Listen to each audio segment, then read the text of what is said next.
मशहूर कलाकार विष्णु चिंचालकर इंदौर मध्य प्रदेश के रहने वाले थे। वे सूखे पत्तों से बढ़िया चित्र बनाते थे। चूहों में देखने की क्षमता बहुत कम, परंतु सूंघने और छूने तथा स्वाद लेने वाली इसमें क्षमताएं बहुत ही तीव्र होती हैं। अब हम बात करते हैं स्वच्छ भारत अभियान की शुरुआत कब हुई। तो गांधी जी की 150वीं वर्षगांठ पर स्वच्छ भारत अभियान की शुरुआत की गई। नेक्स्ट पॉइंट हम बात करते हैं, उल्लू अपनी गर्दन पीछे तक घुमा सकते हैं। अब हम बात करते हैं फ्रेंड्स, कौन ऐसा पंछी है जो अपनी गर्दन झटके के साथ आगे पीछे करती है। तो मैना एक ऐसी पंछी है जो अपनी गर्दन झटके के साथ आगे पीछे करती है। अब हम बात करते हैं ब्रेल लिपि की खोज किसने की। तो ब्रेल लिपि की खोज लुई ब्रेल ने की थी, जो कि फ्रांस के निवासी थे। ब्रेल लिपि में मोटे कागज पर उभरे हुए बिंदु बने होते हैं, जिसे छूकर पढ़ा जा सकता है। ब्रेल लिपि आपके 6 बिंदुओं पर आधारित होती है।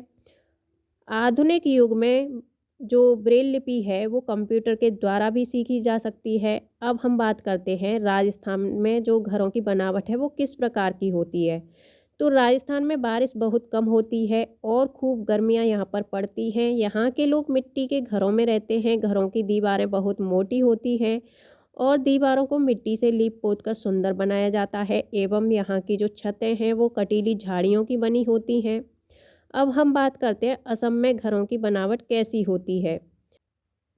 असम में बारिश बहुत अधिक होती है। यहाँ के घर जमीन से लगभग 10 से 12 फुट ऊंचे और घर को मजबूत बांस के खंभों पर बनाते हैं तथा यह घर अंदर से भी लकड़ी के ही बने होते हैं। अब हम बात करते हैं मनाली में घरों की बनावट कैसी होती है।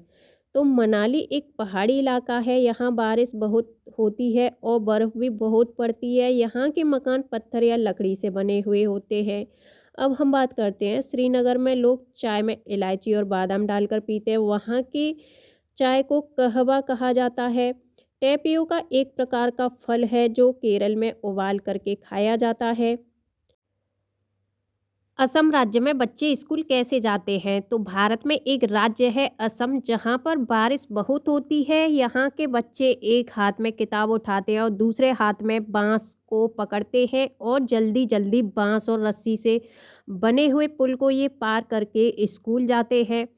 अब हम बात करते हैं लद्दाख में बच्चे स्कूल कैसे जाते हैं। तो स्कूल पहुँचने के लिए बच्चों को रोज़ नदी पार करनी पड़ती है।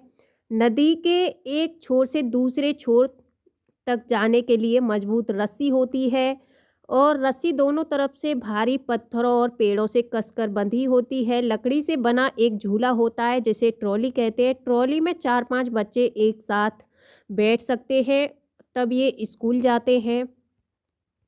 अब हम बात करते हैं बल्लम क्या है। तो लकड़ी से बनी एक छोटी नाव को बल्लम कहते हैं। बल्लम का प्रयोग जो है केरल से कुछ भाग में बच्चे पानी को पार करके स्कूल जाते हैं। अब हम बात करते हैं ऊँट गाड़ी के बारे में। ऊँट गाड़ी किसे कहते हैं। तो रेगिस्तान में दूर दूर तक पानी भरा रहता है और रेत नज़र आती है।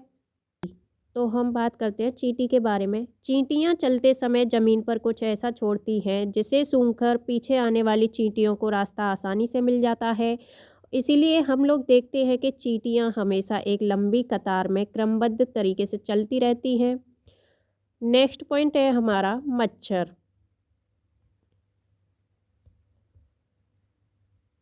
मच्छर हमारे शरीर की गंध, खासकर पैरों के तलवों की गंध और हमारे शरीर की गर्मी से हमें ढूंढ लेते हैं। नेक्स्ट पॉइंट है हमारा रेशम का कीड़ा। रेशम के कीड़े की अगर हम बात करें तो रेशम का कीड़ा अपनी मादा को उसकी गंध से कई किलोमीटर दूर से ही पहचान लेता है। अब हम बात करते हैं कुत्ते के बारे में। कुत्ता चलते समय रास्ते पर मल